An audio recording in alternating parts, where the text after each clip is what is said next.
Dear students, welcome to new curriculum English learning. Learning English staying at home. প্রিয় শিক্ষার্থীবৃন্দ, tag question নিয়ে আবারও বসে গেলাম। আমরা আজকে 5টা রুল নিয়ে আলোচনা করব। ওকে, রুল 1, বাক্যের শেষের full stop, interactive sign, exclamation sign উঠিয়ে পরে একটি কমা এবং ট্যাগ কোয়েশ্চেনের শেষে জিজ্ঞাসা চিহ্ন দিতে হয়। বিষয়টা কি হলো, যে প্রথমে যে বাক্যটা থাকবে স্টেটমেন্টস, এটা মিনা হ্যাজ ডান দ্য সাম, এটা হচ্ছে বর্ণনামূলক বাক্য, ফুল স্টপ হওয়ার কথা ছিল।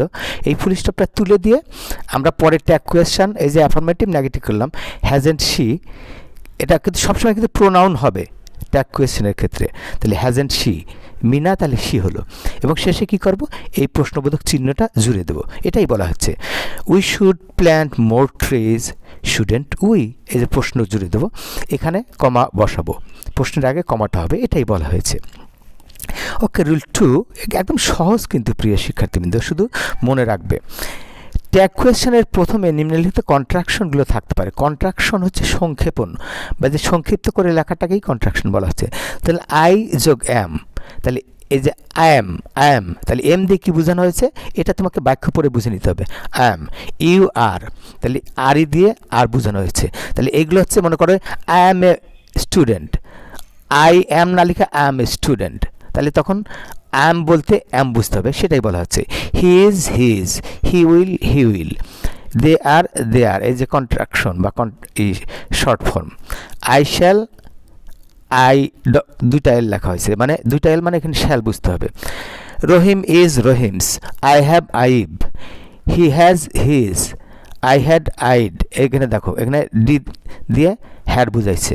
এটা বাক্য পড়ে বুঝতে হবে, টেন্স পড়ে বুঝতে হবে। আই উইল, আই উড, এখানে দেখো ডি দিয়ে হ্যাড, এখানে ডি দিয়ে উড, এটা কিন্তু তোমাকে বোঝা শিখতে হবে যে কোন বাক্যে হ্যাড হবে আর উড হবে। We are, we have we've, we shall we, will, এগুলো এখানে বুঝিয়ে দেওয়া হয়েছে। দেখো হিজ, হি হ্যাজ, এস দিয়ে এসতে ইজও হয়, তারপরে হ্যাজও হয়, এটা কিন্তু বাক্য দেখে বুঝতে হবে। হি উড, হি হ্যাড অথবা হি উড দুইটাই হয়। ভার্বের ফর্ম দেখে বুঝে নিতে হবে যে কোনটি ব্যবহার করা হয়েছে। ইজ ব্যবহার করা হলে পরবর্তী ভার্বের সাথে আইএনজি যুক্ত হবে। হ্যাঁ, ইজ যদি অক্সিলিয়ারি ভার্ব হিসেবে ব্যবহার হয় তাহলে অবশ্যই আইএনজি হবে। এই যে মিনাস কামিং, এই যে তাহলে কামিং ভার্বের সাথে আইএনজি, তাহলে বুঝতে হবে যেটা এস অর্থ হচ্ছে আইএনজি।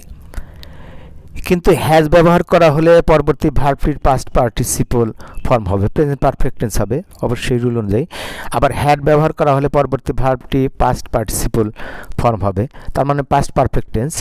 অ্যান্ড উড ব্যবহার করা হলে পরবর্তী ভার্বটি প্রেজেন্ট ফর্ম হবে, কারণ উড হচ্ছে মডেল ভার্বের পরে সবসময় প্রেজেন্ট ফর্ম হয়। উদাহরণ দিয়ে দেখিয়ে দিয়েছে, দেখো হিড গন, মানে হি হ্যাড গান, এই যে পাস্ট পার্টিসিপল, তাহলে পাস্ট পারফেক্ট টেন্স হবে। মিনা ইজ কামিং, আইএনজি আছে তাহলে ইজ হবে, Mina is coming. He would go, তাহলে হি উড গো, যেহেতু মূল ভার্ব আছে তাহলে উড ধরে নিতে হবে, ডিকে উড ধরে নিতে হবে, কারণ মডেল ভার্বের পর সবসময় ভার্বের প্রেজেন্ট ফর্ম, এই যে গো হয়েছে। মিনাজ কাম, এই দেখো ভার্বের পাস্ট পার্টিসিপল হয়েছে, তাহলে এখানে বুঝতে হবে যে মিনা হ্যাজ কাম, এখানে এসতে হ্যাজ বলা হয়েছে। এই টুকিটাকি জিনিসগুলোই কিন্তু মনে রাখতে হবে, মিস করলেই কিন্তু 100তে 100 আর হবে না, ভুল হয়ে যাবে, এটা মনে রাখবে কিন্তু। ওকে, তো এরপরে আমরা রুল 3-তে চলে যাই। ট্যাগ কোয়েশ্চেনের সাবজেক্ট সবসময় প্রোনাউন হবে। এই যে এটা সহজ কথা, এখানে উদাহরণ দেখি বুঝে দাদা। Mister Haque is our English teacher, isn't he, এই যে মিস্টার হক যেহেতু ছেলে মানুষ, এই জন্য মিস্টার হকের প্রোনাউন কী হবে, হি, এই কথাটাই বলা হয়েছে।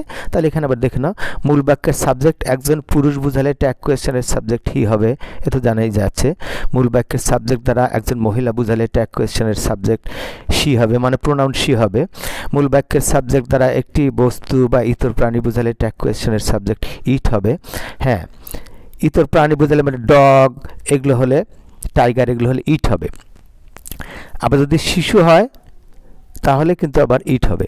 মূল বাক্যের সাবজেক্ট দ্বারা ব্যক্তি প্রাণী বস্তু বোঝালে মূল বাক্যের সাবজেক্ট দ্বারা একাধিক ব্যক্তি প্রাণী বস্তু বোঝালে ট্যাগ কোয়েশ্চেন এর সাবজেক্ট দে হবে। মনে রাখবে সিঙ্গুলার হলে ইট হবে, কিন্তু যদি বস্তুও হয় প্লুরাল হলে কিন্তু আবার দে হবে, এটা কিন্তু মনে রাখবে, এটা একটা ব্যতিক্রম, সবসময় মনে রাখতে হবে। উদাহরণ দেওয়া আছে, mister Haque is our English teacher, isn't he, এই যে পুরুষ সেজন্য হি। তারপর নাম্বার 4 এখানে he reads newspaper everyday, তাহলে হি হচ্ছে ডাজেন্ট হি। আচ্ছা, birds can, number 5 the dog is barking, isn't it, এই যে ডগটা হচ্ছে ইতর প্রাণী বুঝিয়েছে, রুলে বলা হলো যে ইতর প্রাণী, তাহলে ইজেন্ট ইট, ইট হবে।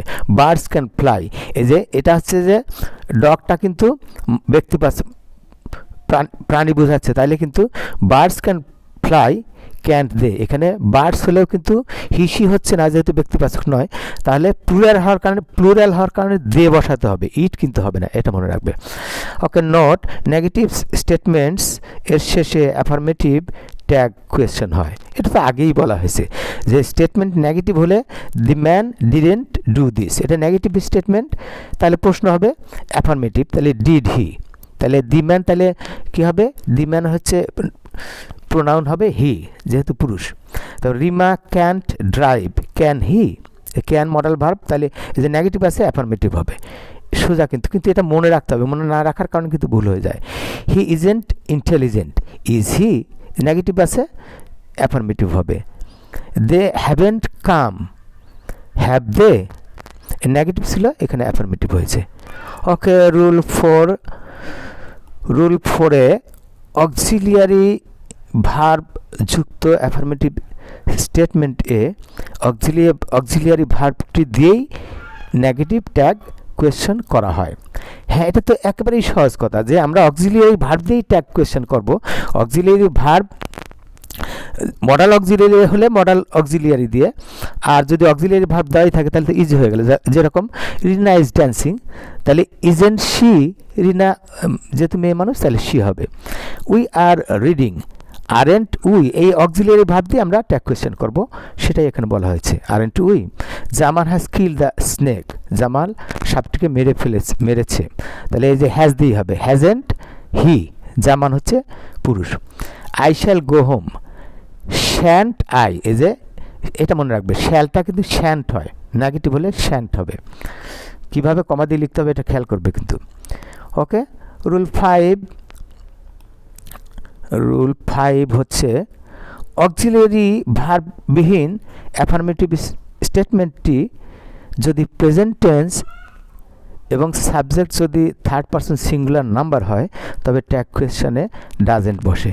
এ তো জানাই আছে যে একটা রুল আছে না, প্রেজেন্ট ইনডিফিনিট টেন্স আর সাবজেক্ট থার্ড পারসন সিঙ্গুলার হলে ভার্বের সাথে এস বাই এস হয়। তো এটাকে যখন আমরা যেরকম রায়ান স্পিক্স কুইকলি, তাহলে present indefinite tense, subject third person এবং সিঙ্গুলার, রায়ান সিঙ্গুলার, তাহলে এটাকে নেগেটিভ করতে হলে তাহলে আমরা ডু ডাজ নিয়ে আসতে হবে। যেহেতু এস ব্যবহার করা হয়েছে ভার্বের সাথে, মূল ভার্বের সাথে, তাহলে ডাজ লাগবে।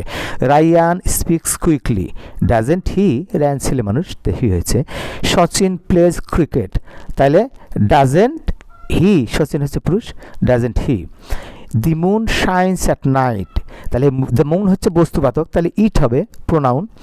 শাইন্স তাহলে present indefinite tense, doesn't it, it হবে। রানি স্টাডিজ রেগুলারলি, তাহলে মেয়ে, ডাজেন্ট শি, যেহেতু অ্যাফার্মেটিভ আছে অবশ্যই নেগেটিভ হবে ট্যাগের ক্ষেত্রে। ওকে, প্রিয় শিক্ষার্থীবৃন্দ, আবারও সেই কথা, এতক্ষণ বুঝালাম, কি বুঝলে তার তো টেস্ট দিতে হবে। এটাকে কিন্তু পজিটিভলি নিতে হবে যদি ভালো করতে চাও, ঘরে বসে ইংরেজি শিখতে চাও। টেস্ট 2, তাহলে রুল 1 থেকে 5টা রুল আলোচনা হয়ে গেল। এখন এখানে এই যে দেওয়া আছে, আমি স্টেটমেন্ট সেন্টেন্সগুলো দিয়েছি, এখানে ট্যাগ লিখে তুমি কয়টা আছে সেই কয়টার মধ্যে কত মার্ক পেলে সেই উত্তরটা তুমি আবার কি করবে, কত মার্কস পেলে সেটা কমেন্ট বক্সে জানাবে। তাহলে আমি তোমাদের টিচার, যেহেতু আমি সবসময় তোমাদের সাথে কনসার্ন বিষয়, আমি তাহলে জেনে খুশি হব কে কেমন, এবং বুঝতে পারবো যে তোমাদের কেমন ডেভেলপমেন্ট হচ্ছে। তাহলে 7টা করে যেভাবেই পারো স্ক্রিনশট দিয়ে নিয়ে এইভাবে, আবার পরেরগুলো 13, এরপরে আসছে কত 18, এই 18টা আছে, এবং তোমরা যাতে খুব সহজেই এর উত্তরটা মিলিয়ে নিতে পারো সেই জন্য কি করেছি দেখো, এরপরে আবার উত্তরগুলো এখানে দিয়ে দিয়েছি। হ্যাঁ, উত্তরগুলো দেখে প্রথমে কি করবে, উত্তর লিখবে, লেখার পরে বানান সহ, তারপরে এই যে শর্ট ফর্মের যে অ্যাপোস্ট্রফি বা কমাটা দেওয়া আছে উপরের দিকে, সেটা মিলছে কিনা সেটা সহ খেয়াল করে লাল কালি কিনবে, কিন্তু লাল কালি দিয়ে দেখে চেক করে এরপরে তুমি কমেন্ট বক্সে তোমার স্কোরটা আমাকে জানাবে, তাহলে আমি বুঝতে পারবো যে আমার স্টুডেন্টগুলো কত ভালো করছে। ওকে প্রিয় শিক্ষার্থীবৃন্দ, আজকের ভিডিও নিয়ে আলোচনা এখানেই শেষ করছি। তোমরা মন দিয়ে লেখাপড়া করো এবং ভালো থাকো, এই বলে আমি শেষ করছি। গুড বাই অ্যান্ড আল্লাহ হাফেজ।